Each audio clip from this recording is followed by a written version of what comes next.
ગુજરાતમાં દારૂબંધી આદર્શ રાજકારણ કે પછી ફક્ત ભ્રમ છે? જો ગુજરાત ડ્રાય સ્ટેટ છે તો પછી લાખો બોટલ દારૂ દર વર્ષે પકડાય છે કેમ? 42 કરોડનો દારૂ પકડાયો તો પછી કેટલો દારૂ એવો હશે કે જે ક્યારેય પકડાતો જ નથી? દારૂબંધી હોવા છતાં પણ ગુજરાતમાં દારૂનું નેટવર્ક આટલું મજબૂત કેવી રીતે બન્યું? દારૂબંધી ખરેખર સમાજને બચાવે છે કે પછી ગેરકાયદેસર બજારને વધારે છે? જો કાયદો એટલો કડક છે તો પછી બુટલેગરોનું સામ્રાજ્ય તૂટતું કેમ નથી? તો ચાલો આ સમગ્ર મહત્વના મુદ્દાને આપણે ડિટેલથી સમજીએ. નમસ્કાર દર્શક મિત્રો, ગુજરાતમાં આપનું સ્વાગત છે. ગુજરાત મહાત્મા ગાંધીની જન્મભૂમિ, સંસ્કાર, વેપાર અને વિકાસ માટે ઓળખાતું રાજ્ય. પરંતુ આ રાજ્યની ઓળખની સાથે એક બીજી પણ ઓળખ જોડાયેલી છે. એ ઓળખ છે દારૂબંધી. ભારતમાં એકમાત્ર એક એવું મોટું રાજ્ય કે જ્યાં દારૂનું વેચાણ, ખરીદી અને સેવન કાયદેસર રીતે સંપૂર્ણ રીતે પ્રતિબંધિત છે. આ કાયદો માત્ર કાયદો નથી, આ વિચારધારા છે, આ એક સામાજિક સિદ્ધાંત છે. આ એક એવી નીતિ છે કે જેને ઘણા બધા લોકો ગાંધીજીનું સ્વપ્ન કહે છે. આ એક એવું રહી ગયું છે કે જ્યાં કાયદા પ્રમાણે દારૂનું એક પણ ટીપું વેચવું એ શક્ય નથી, કે જ્યાં દારૂ બનાવવો ગુનો છે, ખરીદવો ગુનો છે અને પીવો પણ ગુનો છે, કે જ્યાં સરકાર વર્ષોથી ગર્વથી કહે છે કે આ રાજ્ય ડ્રાય સ્ટેટ છે. આ રાજ્ય છે ગુજરાત, મહાત્મા ગાંધીની જન્મભૂમિ, કે જ્યાંથી સમગ્ર વિશ્વને અહિંસા, સંયમ અને નૈતિક જીવનનો સંદેશ મળ્યો હતો. પરંતુ આ રાજ્ય વિશે એક એવી હકીકત પણ છે કે જે ઘણીવાર ચર્ચામાં આવે છે, ઘણીવાર રાજકારણમાં વપરાય છે અને ઘણીવાર સમાજમાં સવાલો ઊભા કરે છે. આ હકીકત છે ગુજરાતની દારૂબંધીની. વર્ષો પહેલા જ્યારે આ કાયદો લાગુ કરવામાં આવ્યો ત્યારે તેનો ઉદ્દેશ્ય સ્પષ્ટ હતો કે સમાજને નશાની આદતથી દૂર રાખવું, ગરીબ પરિવારોને બરબાદીથી બચાવવું, મહિલાઓને ઘરેલું હિંસાથી સુરક્ષિત રાખવી અને એક સંયમી સમાજ બનાવવો. પરંતુ સમય બદલાયો, સમાજ બદલાયા, અર્થતંત્ર બદલાયું અને સાથે સાથે બદલાઈ ગઈ આ કાયદાની આસપાસની હકીકત. આજે જ્યારે આપણે ગુજરાત વિશે વાત કરીએ છીએ ત્યારે એક મોટો પ્રશ્ન વારંવાર સામે આવે છે: શું દારૂબંધી ખરેખર કામ કરે છે? શું ખરેખર ગુજરાતમાં દારૂ નથી? કે પછી દારૂબંધીની પાછળ એક એવો કાળો બજાર ઉભો થયો છે કે જેની કલ્પના પણ સામાન્ય લોકો કરી શકતા નથી? આ પ્રશ્નોની વચ્ચે તાજેતરમાં જ ગુજરાત વિધાનસભામાં એક આંકડો સામે આવ્યો અને ફરી એકવાર ચર્ચાઓ શરૂ થઈ ગઈ. જી હા, મીડિયા અહેવાલ અનુસાર એવી માહિતી મળી રહી છે કે હાલમાં જ ગુજરાત વિધાનસભાનું સત્ર ચાલી રહ્યું હતું, જેમાં કોંગ્રેસના ધારાસભ્ય ઇમરાન ખેડાવાલાએ પૂછેલા પ્રશ્નોના સરકારે આપેલા જવાબોથી ફરી એકવાર દારૂબંધી ચર્ચામાં આવી ગઈ છે. કારણ કે સરકારના જવાબ મુજબ છેલ્લા 2 વર્ષમાં ગુજરાતમાં લગભગ 42 કરોડ રૂપિયાનો દારૂ પકડાયો છે. સાંભળવામાં આ આંકડો ખૂબ જ મોટો લાગે છે, પરંતુ ઘણા બધા અધિકારીઓ, નિષ્ણાતો અને સામાજિક કાર્યકરો કહે છે કે આ આંકડો હકીકતમાં ખૂબ જ નાનો છે. એટલો નાનો કે તે માત્ર હકીકતનો એક નાનો ભાગ બતાવે છે. જો ખરેખર ગુજરાતમાં દારૂબંધી એટલી કડક છે તો પછી દર વર્ષે લાખો બોટલ દારૂ કેમ પકડાઈ રહ્યો છે? અને જો 42 કરોડનો દારૂ પકડાયો તો પછી કેટલો દારૂ એવો હશે કે જે ક્યારે પકડાતો જ નથી? આ સવાલોના જવાબ શોધવા માટે આપણે થોડું પાછું ફરવું પડશે. તો તમે જણાવી દઈએ કે ગુજરાતની દારૂબંધીના ઇતિહાસ તરફ જો આપણે નજર કરીએ તો ભારતમાં દારૂબંધીનો વિચાર એ નવો નથી. મહાત્મા ગાંધી દારૂના કટ્ટર વિરોધી હતા. તેઓ માનતા હતા કે દારૂ એ ગરીબી, ગુનાખોરી અને કુટુંબના વિખંડનનું સૌથી મોટું કારણ છે. સ્વતંત્રતા પહેલાથી જ તેમણે ભારતમાં દારૂબંધીની માંગ કરી હતી.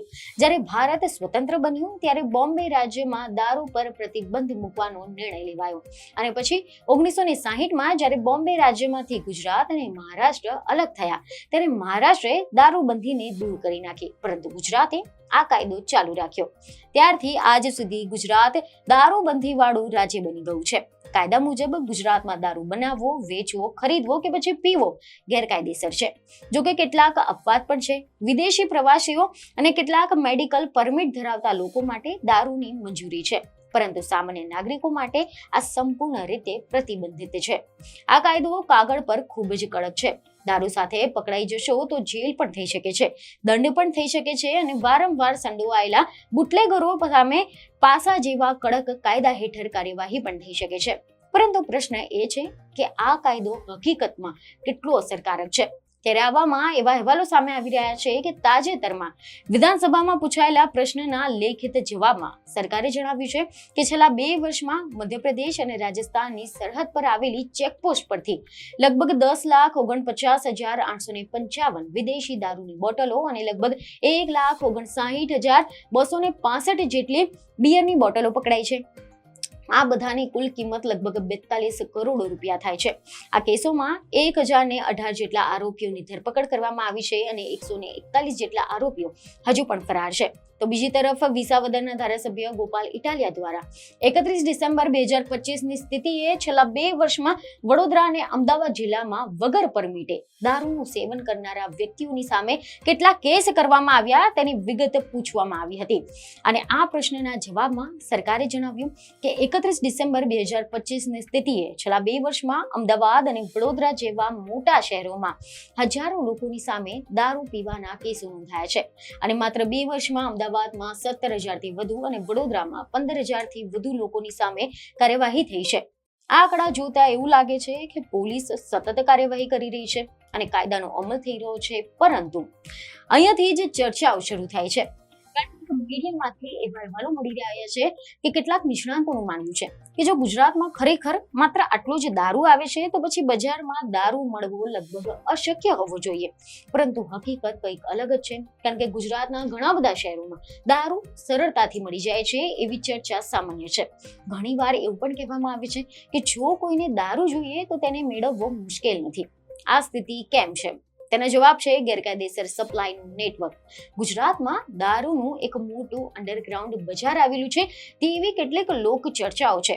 આ બજારમાં હજારો લોકો સંકળાયેલા છે અને એવા અહેવાલ છે કે આ લોકો પાડોશી રાજ્યમાંથી દારૂ લાવે છે અને રાજ્યના અલગ અલગ શહેરોમાં પહોંચાડે છે. ગુજરાતની સરહદ રાજસ્થાન, મધ્યપ્રદેશ, મહારાષ્ટ્ર, દમણ અને દીવ જેવા વિસ્તારો સાથે જોડાયેલી છે કે જ્યાં દારૂ કાયદેસર રીતે વેચાય છે. આથી કરીને દારૂ ગુજરાતમાં લાવવા માટે ઘણા બધા રસ્તાઓ પણ ઉપલબ્ધ છે. ટ્રકોમાં ખાસ ગુપ્ત ખાના બનાવવામાં આવે છે. ક્યારેક તો ફળ અને શાકભાજીની વચ્ચે બોટલો છુપાવવામાં આવે છે. ક્યારેક કેમિકલના ટેન્કરમાં દારૂ છુપાવવામાં આવે છે. કેટલીક વાર એક સાથે ઘણા બધા વાહનોનો ઉપયોગ થાય છે, જેથી કરીને પોલીસને ચકમો આપી શકાય. આ માત્ર સ્મગલિંગ નથી, આ એક સંપૂર્ણ ગોઠવાયેલું નેટવર્ક છે.